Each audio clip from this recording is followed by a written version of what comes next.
Hello, and welcome back to the channel. Today we're doing something different. No budget limits, no value calculations, no asking whether a watch is worth the money. Today we're talking about the watches that defined the industry, the references that shaped how the entire world thinks about what a wristwatch can be. These are the icons, the legends, the pieces that collectors chase for decades, that appear on the wrists of astronauts and heads of state and the most discerning watch enthusiasts alive, that hold their value not just in dollars, but in cultural meaning that transcends every trend. From the ocean floor to the surface of the moon, from the trading floors of Geneva to the design studios of Paris, these 10 watches represent the absolute pinnacle of what horology has produced. This is the list that needs no disclaimer. Let's get into it. Number 10. Rolex Submariner No Date. We begin at the foundation, the Rolex Submariner No Date, because no list of iconic watches can be assembled without it, and no watch has done more to define what a tool watch means than this one. The Submariner was introduced in 1953 as a professional diving instrument, and in the 7 decades since it has become something far larger than a dive watch. It is the reference point against which every sports watch on Earth is measured. The no-date variant is the purist's choice, a clean, uninterrupted dial with nothing to distract from the fundamental geometry that Rolex has refined over generations of incremental, obsessive improvement. The oyster steel case, the Serichrome ceramic bezel insert in its deep, light-absorbing black, the Mercedes hands, every element is the result of decades of considered evolution. The caliber 3230 inside beats with Rolex's own chronergy escapement and delivers a 70-hour power reserve with a precision that justifies COSE certification. The Submariner No Date is the watch that started conversations that are still happening today. Rolex Submariner No Date Refrigerator 12460 retails at approximately $9,100 USD, though market prices consistently run considerably high. Number 9. Rolex GMT Master II Pepsi. The Rolex GMT Master II Pepsi is one of the most recognizable watches ever produced, and the story behind it makes it even more compelling. The original GMT Master was developed in direct collaboration with Pan American World Airways in 1954, purpose-built for the airline's transatlantic pilots who needed to track 2 time zones simultaneously on the first commercial flights crossing the Atlantic. That heritage, born from the pioneering age of aviation, gives the GMT Master II a backstory that no marketing team could invent. The Pepsi nickname comes from the red and blue bidirectional 24-hour bezel that references the palate of the famous soft drink, and in its current form that bezel is rendered in Rolex's Serichrome ceramic, achieving the color with a vibrancy and scratch resistance that earlier iterations couldn't match. The Jubilee bracelet on the current reference wears with a suppleness and elegance that perfectly balances the sportiness of the case. The GMT function, a fourth hand tracking a second time zone against the 24-hour bezel, remains as practically useful today as it was for those Pan Am pilots over 60 years ago. The Rolex GMT Master II Pepsi retails at approximately $1,600 USD, with gray market prices frequently significantly higher. Number 8. Patek Philippe Nautilus Blue Dial. To discuss the Patek Philippe Nautilus is to discuss one of the most consequential moments in the history of watch design. When Gerald Genta submitted his sketch for the Nautilus on a single sheet of paper in 1976, reportedly conceived overnight, he created a watch that would define the luxury sports watch category for the next half-century and beyond. The porthole-inspired octagonal bezel with its rounded corners and integrated bracelet, the horizontally embossed blue dial that shifts from deep navy to brilliant cerulean depending on the light, the elegant proportions that wear with an authority entirely disproportionate to the watch's physical dimensions. The Nautilus is designed so resolved that it has needed no fundamental rethinking in nearly 50 years. Powered by Patek's caliber 26330 SC with a 35 to 45-hour power reserve and finished to the standard that Patek Philippe demands of every movement leaving their manufacture, the Nautilus is as accomplished mechanically as it is visually. There are very few objects in the world where design, craft, heritage, and cultural weight intersect so perfectly. The Patek Philippe Nautilus Revensor 5711 has been discontinued, driving secondary market prices well above $100,000 USD. Its successor, the Refrigerator 5726A, and related references retail from approximately $34,000 USD. Number 7. Grand Seiko Snowflake The Grand Seiko Snowflake, reference SBGA 2111, is the watch that silenced every conversation that ever suggested Japan couldn't compete with Switzerland at the very highest level of watchmaking craft. The dial is the reason.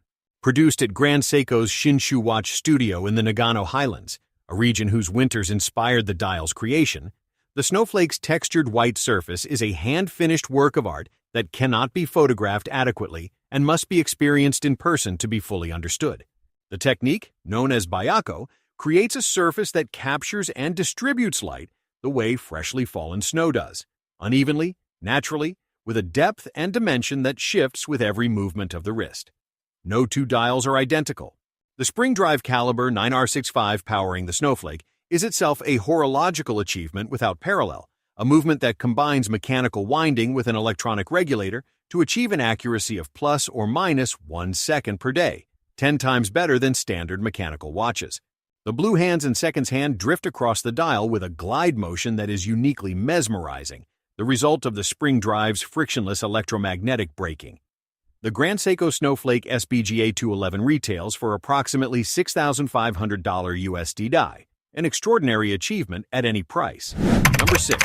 Rolex Explorer I. The Rolex Explorer I is the watch that stood on top of the world, and the story of how it got there is inseparable from the watch itself. On the 29th of May 1953, Edmund Hillary and Tenzing Norgay reached the summit of Mount Everest for the first time in human history, and Rolex Oyster watches were on their wrists during the ascent. The Explorer. I was born from that expedition and from Rolex's rigorous testing in extreme conditions, a watch distilled to its absolute essentials and made as hard and accurate and legible as human ingenuity could achieve. The result is a dial of such purity and authority that it has remained essentially unchanged for generations. The 3, 6, and 9 as the only Arabic numerals among applied baton indices, the clean black face, the Mercedes hands, the oyster case built to keep the world out. The current 36mm reference is the correct size. The proportions feel exactly as they were meant to feel, understated and self-assured. The caliber 3230 inside ensures modern reliability without disturbing the watch's essential character. The Explorer I is the proof that genuine purpose produces timeless design.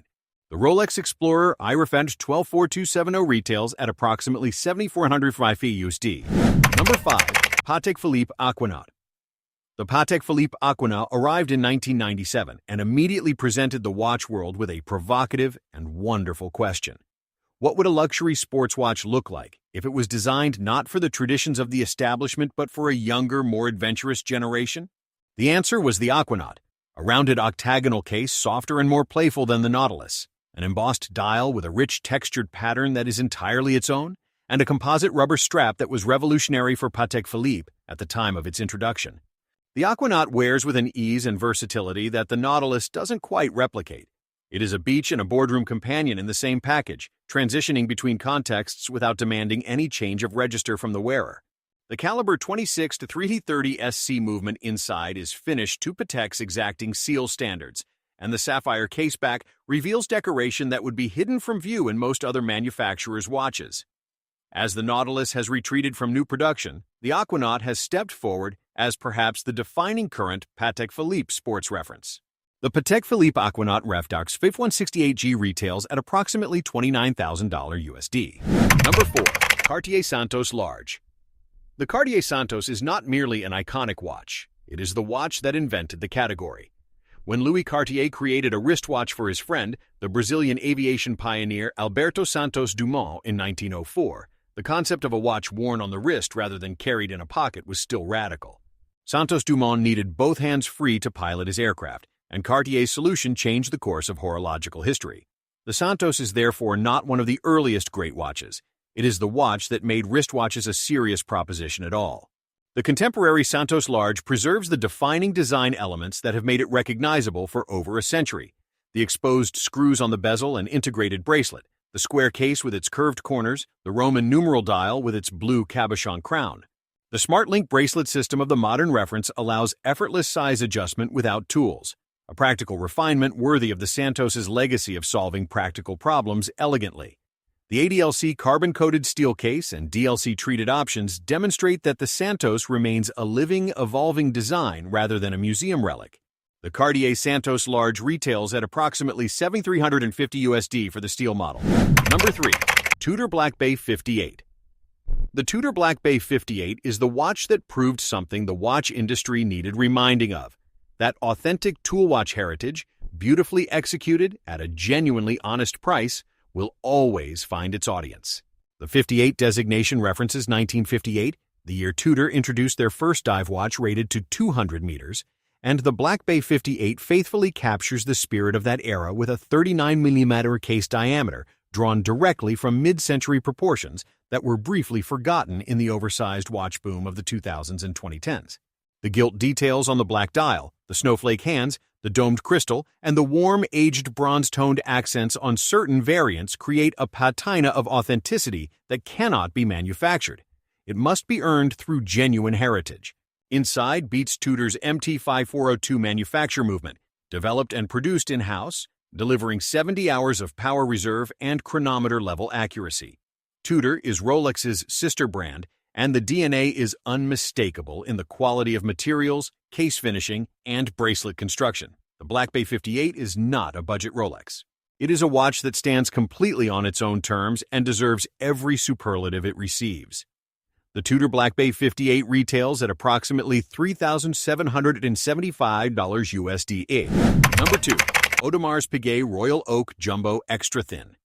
The Audemars Piguet Royal Oak Jumbo Extra Thin Ref 16202 is watchmaking's most audacious act of creative confidence. A watch that was called the Jumbo, not because it was large, but because the concept itself was enormous.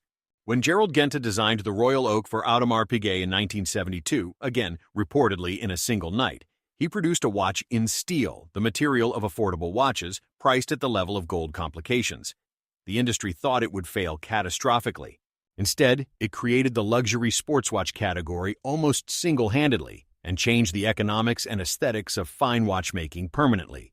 The Jumbo Extra Thin is the original reference brought back to its purest form. 39mm, just 8.1mm thin, the Grande Tapisserie dial with its hypnotic checkerboard petite tapisserie pattern, the 8 exposed hexagonal screws on the octagonal bezel, the integrated bracelet with its alternating polished and brushed links that required, and still requires, thousands of hours of hand finishing to achieve. The caliber 7121 inside is a manually wound movement of extraordinary thinness and refinement, finished to a standard that rewards close inspection for as long as you care to look. Number 1. Omega Speedmaster Professional Moonwatch. The Omega Speedmaster Professional Moonwatch, the only watch that has ever been worn on the surface of another world, and the watch whose story is so extraordinary that no work of fiction could improve upon it. On the 21st of July 1969, Neil Armstrong stepped onto the surface of the moon. On his wrist was a Speedmaster. Buzz Aldrin wore his during the moonwalk itself. Armstrong had left his inside the lunar module as a backup timer after the onboard electronic timer failed. In 1970, when an oxygen tank exploded aboard Apollo 13 and the mission became a fight for survival, it was a Speedmaster worn by Jack Swigert that timed the critical 14-second engine burn that brought the crew home safely. NASA did not choose the Speedmaster for its marketing appeal. They subjected it to 18 months of the most rigorous testing ever applied to a wristwatch. Extremes of temperature, vacuum, humidity, vibration, shock, and acceleration, and the Speedmaster was the only watch that passed every test. The watch itself is mechanically conservative by modern standards. A hand-wound caliber 3861 with a column wheel chronograph running at 21,600 vibrations per hour with a modest 50-hour power reserve. The Hezolite crystal scratches. The case is not water-resistant enough for swimming.